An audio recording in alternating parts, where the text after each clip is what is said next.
Olá, pessoal! Agora tirei uns 15 minutinhos para gravar um vídeo rápido. 2 crianças em casa não é muito fácil. E eu, inclusive, coloquei essa câmera para esse lado, porque esse lado é mais ou menos assim, sem bagunça. Não, quer dizer, tem, mas aquela bagunça aceitável, sabe? Porque o resto... Pensei, não, primeiro eu vou arrumar tudo. Pensei, não, então eu não vou gravar vídeo nunca. Então vamos lá. Hoje o vídeo vai ser sobre como que era a minha infância. Porque eu percebi que as pessoas acham que, já que meu pai era militar, na época da União Soviética, a gente era super mega privilegiado. De certa forma, a gente era super mega privilegiado, claro. Mas olha que tipo de privilégio. Eu acho que a gente entende de privilégios de formas diferentes, né? Por mais que a União Soviética não conseguiu eliminar 100%, e não é possível, acredito eu, desigualdade, a desigualdade era assim, tipo, um tinha acesso à compra de calça jeans dos Estados Unidos e outro não. Umas coisas muito bobas, não era tão assim, tem casarão com 12 empregados trabalhando em casa, com um chefe de cozinha própria e tal. Não, era mais ou menos todo mundo vivia da mesma forma. Mas sim, os meus pais realmente viveram nos anos 70, que era auge da União Soviética, e depois nos anos 80 só ladeira para baixo até em começo de 90 acabar tudo. Então, como que era ser uma filha privilegiada do capitão de submarino soviético? Meus pais, quando casaram, eles casaram com 20 anos de idade. Meu pai foi estudar, depois ele foi servir, ele foi na Kamchatka. Kamchatka, se você jogou War e sabe onde fica Vladivostok, Kamchatka fica perto. E se você abrir o Google Maps, você vai ver o quanto que é longe de Moscou, Kamchatka. Eu acho que tem mais fuso horário Moscou-Kamchatka do que Moscou-São Paulo. Que são 8 horas com Kamchatka e 6 horas com São Paulo. Então, a Rússia é grande, né? Eles foram morar nos apartamentos, é tipo uma república, tipo hostel. Era muito comum para os militares também viver dessa forma. Um quarto por família, cozinha compartilhada e, sei lá, uns 3 banheiros no andar. Depois eles mudaram para apartamento, tudo alugado. Eles moravam lá durante 7 anos. Depois meu pai foi fazer outra academia também de militares para subir, né, na carreira. Eles foram para o São Petersburgo, onde eu nasci. E lá também eles moravam num apartamento compartilhado, já com 4 pessoas, um bebê, meu irmão e meus pais, num quarto só. Super privilégio. O privilégio deles acabavam que eles tinham um acesso a uma loja específica com produtos importados. Mas sim, contava com muito privilégio. Depois meu pai foi mandado servir numa base militar que fica em Sevastopol, na Crimeia. A gente morou alguns anos num apartamento alugado de um quarto só, 4 pessoas. Anos depois, a gente recebeu apartamento que era nosso já, novo, que foi construído num prédio e tal. Existiam umas filas que você entrava, você tem direito ao apartamento, né? Você tem direito à moradia. Você trabalha para o Estado te providencia a moradia. E isso não é só para militar. Como eu lembro, a regra era assim, mais ou menos. Se você não é casado, você tem direito a um quarto num apartamento compartilhado. Se você é casado, você tem direito a apartamento de 1 ou 2 quartos, não lembro. Se você tem filho, é 2 quartos, certeza. Um apartamento... Eu tô falando 2 cômodos, na real. Não é... Porque pra gente, a gente fala de quarto, mas são 2 cômodos. Porque aqui no Brasil você chama de dormitório, né? E na Rússia não, são 2 cômodos. Se você tem 2 filhos do mesmo sexo, são apartamento de 2 cômodos. E a gente, como tinha família, 2 crianças do sexo oposto, apartamento de 3 cômodos. Era um apartamento grande, até 80 metros. Depois que a União Soviética caiu e começaram reformas, a gente privatizou esse apartamento e virou nosso, que a gente poderia vender e tal. Na União Soviética, se eu não me engano, você não vendia apartamento, mas você podia trocar. A nossa vida, por padrões de hoje, era mega simples.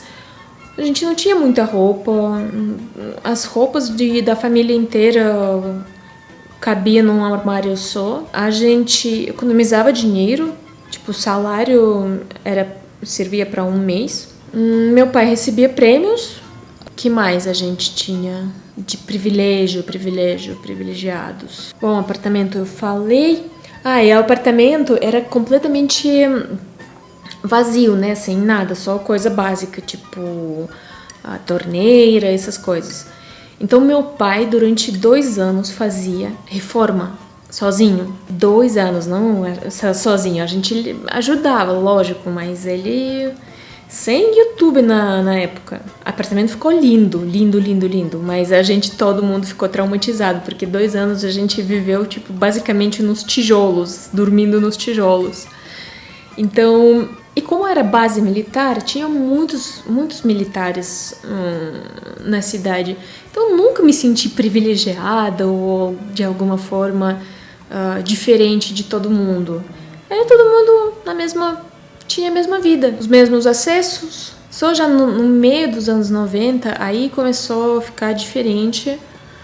E, na real, quem era privilegiado na época, de verdade, quem trabalhava com venda no mercado, nos supermercados, nas lojas. Essa classe militar, esses que quebraram muito, né? Eu lembro... Nos anos 90, meu pai simplesmente parou de receber salário, porque o Estado está quebrado, não tem dinheiro, não pagam para ninguém.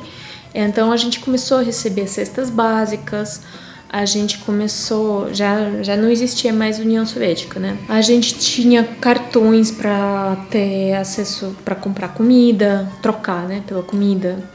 Mas mesmo assim, a minha infância era muito feliz. Uma vez eu me senti muito privilegiada e me senti, assim, filha de um militar. Assim, o orgulho não cabia em mim.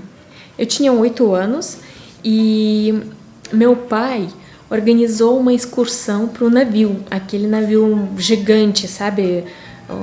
Onde... os pequenos aviões podem pousar. Ele organizou a excursão para minha turma da escola. Aí os marujos receberam a gente, fizeram um almoço especial e tal, mostraram tudo. Nossa! Aí o meu nariz ficou empinado assim lá para cima. Nesse dia eu me senti muito especial mesmo. Bom, aí depois meu pai aposentou e eram uns tempos bem difíceis, na verdade, quando a Rússia estava bem quebrada. E meu pai demorou de 45 anos acho que até 55, ele começou a tentar carreiras novas nas áreas diferentes. Meu pai fez filme documentário, meu pai era gerente de loja de material de construção, meu pai era um psicólogo, porque ele era formado também como psicólogo. Ele, inclusive, implantou essa posição na Marinha Russa, né? Porque não existia psicólogos. E ele primeiro que começou e criou essa posição.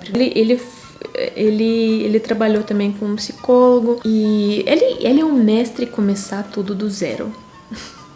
até a formação dele. Inclusive, quando ele estava fazendo reforma na nossa primeira casa, no nosso primeiro apartamento, era assim, ele chegava do trabalho, do serviço, tipo 7 horas da noite, umas 2, 3 horas de reforma na casa e ficava até 1, 2 da manhã estudando. A disposição, meu Deus.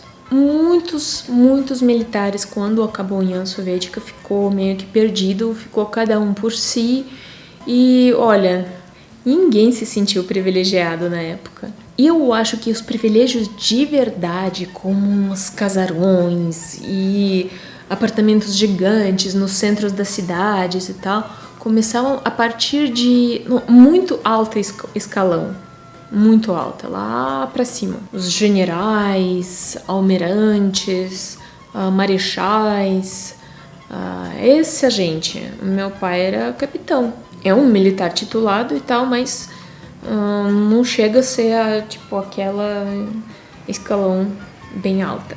Eu sei que é pedir muito pra vocês não fazer esse vídeo como campo de brigas entre direita e esquerda e falar que a União Soviética era da hora, falar que a União Soviética era muito ruim. Eu vou terminar esse vídeo falando assim: meus pais viveram na União Soviética nos anos 70 e eram muito felizes naquela época e estão agradecidos por muitas coisas boas que tiveram na vida.